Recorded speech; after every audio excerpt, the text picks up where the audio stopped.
morning. I am making my first video of the semester, so please ignore any awkwardness. Well, it will always be awkward, so it's fine. So I just want to review really quick factoring and two different special cases. This video is about the difference of perfect squares. So I'm going to show you three examples, and hopefully that will be enough to refresh your memory. So when you are looking at any factoring, remember the very first thing to do is look for a GCF. Remember GCF, greatest common factor. So if I look at these two, I do not have a greatest common factor other than 1, and so we can't pull anything out. Can I take anything out? No. So the next thing you want to ask yourself is this a binomial? A binomial means it has two terms. Yes, it is a binomial. If it's a binomial, then you ask yourself, is it a difference of two squares? So you're going to look at each term and decide, is this a perfect square? Yes. Is this a perfect square? Yes. If they're both perfect squares, you want to make sure that it is subtraction. If this is an addition problem, it's finished. You cannot do it. But if it's subtraction, then you can use the difference of two squares. So yes, this is a difference of two squares. Okay. Here are the steps. Step 1. Take the square root of each term. So I'm going to show you the way I write it. It just helps me remember what to do. I basically go like this, and I write down the square root. Okay, that's step 1. Step 2, it needs to be like this.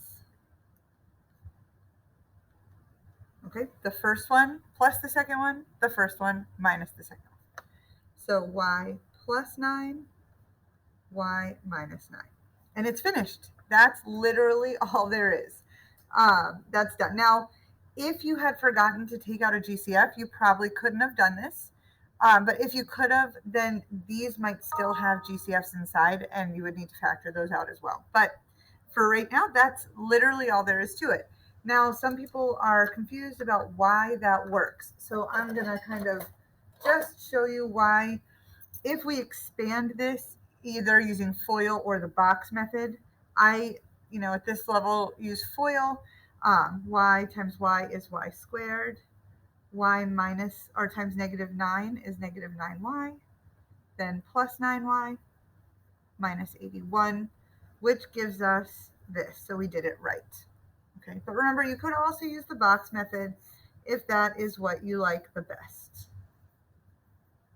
Y squared, 9y, negative 9y, and negative 81. Those cancel, and you have y squared minus 81. This is just checking your answer. This is the actual answer. Difference of two squares is a shortcut method to the normal method of factoring. All right, let's look at two more examples. Feel free to pause the video and try these on your own if you think you get it already. If not, just keep watching. All right, so step 1, is there a GCF? No GCF. Therefore, we're going to take the square root of each term. The square root of m squared n squared is mn, and the square root of 49 is 7. Then you're going to put it into the form a plus b, a minus b. So mn plus 7, mn minus 7. The end. That's the answer. All right. Now, if you feel like you got it, pause the video, try the next one, and check your answer. Again, this is an instructional video, so if you feel like you need to watch the last one instead of try it on your own, totally fine. Is there a GCF? Yes. See if you can think of what it is. The GCF is 2a squared b. If you have any questions about that, go back and watch the GCF video or ask me. That's fine too. All right, so we're going to write 2a squared b and our leftovers. Well, 2a squared b divided by 2a squared b is 1 minus 32 divided by 2 is 16. A to the 4th divided by a squared is a squared, and b divided by b is gone. So now this is staying. That's part of our answer. And we're going to look at this inside of the parentheses. Sometimes the instructions will say factor completely. All right. So you're going to look in here and say, can I do something else? Well, is there a GCF? No, we already did a good job with that. Is this a binomial? Yes.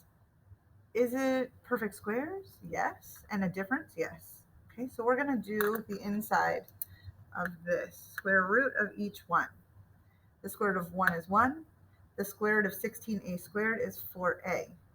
So for this part here, we're going to have 1 plus 4a and 1 minus 4a. And our leftovers come down. So this is completely factored. All right, I hope that helped refresh your memory. Have a great day.